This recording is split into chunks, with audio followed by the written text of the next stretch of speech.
Let's get a perspective from Israel tonight on NDTV. Emily Schrader is an award-winning journalist and expert live with us from Israel tonight. Emily, good to have you. Thanks very much for your time on NDTV. Starting question to you, Emily. How does Israel, or how should Israel view the possibility of America, ending the war abruptly? Nobody can really tell what's on Trump's mind. He is going to address the nation. How would you answer that? Well, first, thanks for having me. I do think it's very difficult to predict exactly what President Trump is going to do. However, we did hear just a few days ago from the Israeli Prime Minister Netanyahu here on the ground that whatever the U.S. does ultimately decide, Israel will work with them. They will be, in step with what the United States decides. And we also have to remember that, I heard earlier in this show, you were talking about some of the before and after, and they were all very negative. And the reality of the situation is that's not what we're seeing on the ground. We're talking about a totally decapitated leadership in the Islamic Republic. And while it's still sort of standing, we don't really know who's in charge right now because of that. There is a lot of miscommunication in terms of who's in charge of what. We see an increasing number of defections. We see large opposition on the ground. We even saw people inside of Iran supporting the strikes. Those rallies that you mentioned, the national rallies in support of the regime, many of those are government employees or otherwise people who are paid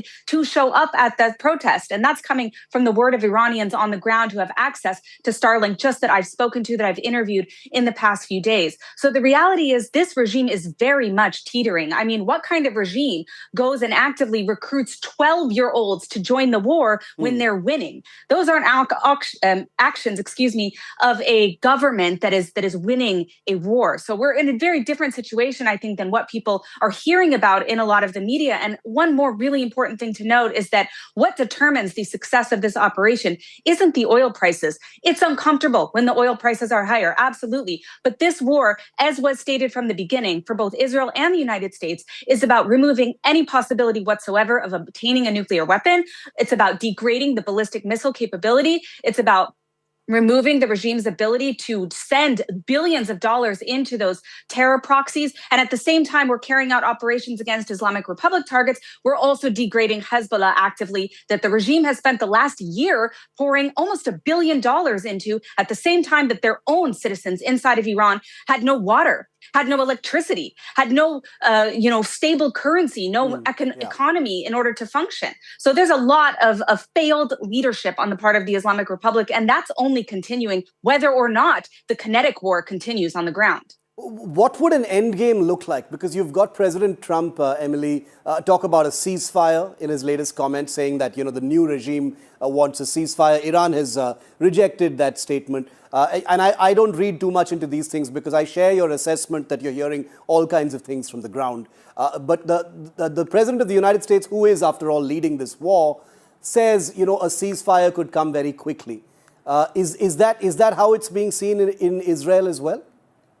Yeah, I think that President Trump and also in the eyes of Israel are going to stop the strikes at some point, whether or not there is some kind of negotiation or agreement, because our goal here was to target specific things. And many of those targets have already been met. Now, we would like to see as a result, as both President Trump and Prime Minister Netanyahu and even the Crown Prince Reza Pahlavi of Iran stated at the beginning, that what will make this regime actually fall isn't airstrikes from the United States. It isn't even a ground operation. It's something that has to come from the Iranian people. So in the coming months, we're very hopeful that that will be the case because we have seen such degradation of both the military and the IRGC, the besieged forces on the ground. But ultimately, that's going to be up to the Iranian people. And I'm hopeful and optimistic that both Israel and the United States will provide whatever support they can, practically speaking.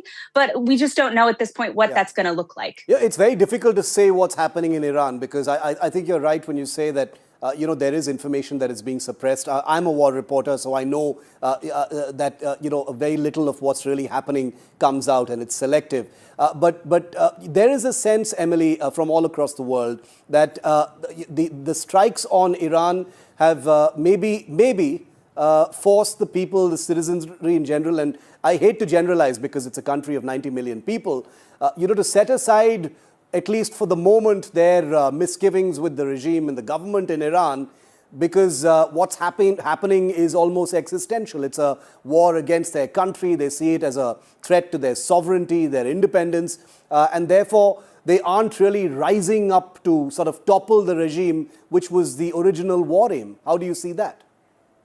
I would completely reject that assessment in full.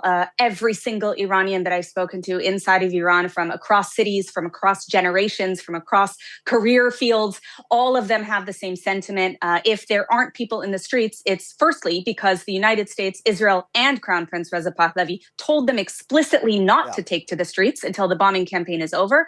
But even further than that, we have to look at the reality on the ground, which is that the Islamic Republic is already, before the war, the kinetic war has actually ceased, they are already importing forces from Iraq's terror proxy militias. We've seen videos of them on the streets of Iran. These are forces that have been used in the past to suppress protests internally. We have seen a prioritization of the besieged forces inside of the cities, patrolling the streets at night with arms, threatening residents, even residents who were chanting from their balcony against the Ayatollah. We saw them videos that were leaked just a few days ago of them opening fire with shotguns at some of these apartments. So if you don't see a mass of people immediately, it's far more likely tied to those checkpoints and those methods of oppression that we've seen from the besieged than it is anything to do with ideology. We know even prior to this campaign, this is on the heels of a massacre of tens of thousands of Iranians at the hands of the regime. They don't even view, in many cases, this war as being against Iran. They view it as being against the Islamic Republic. And they view Israel and the United States, in some cases of people that I've spoken to, as more liberators than anything else.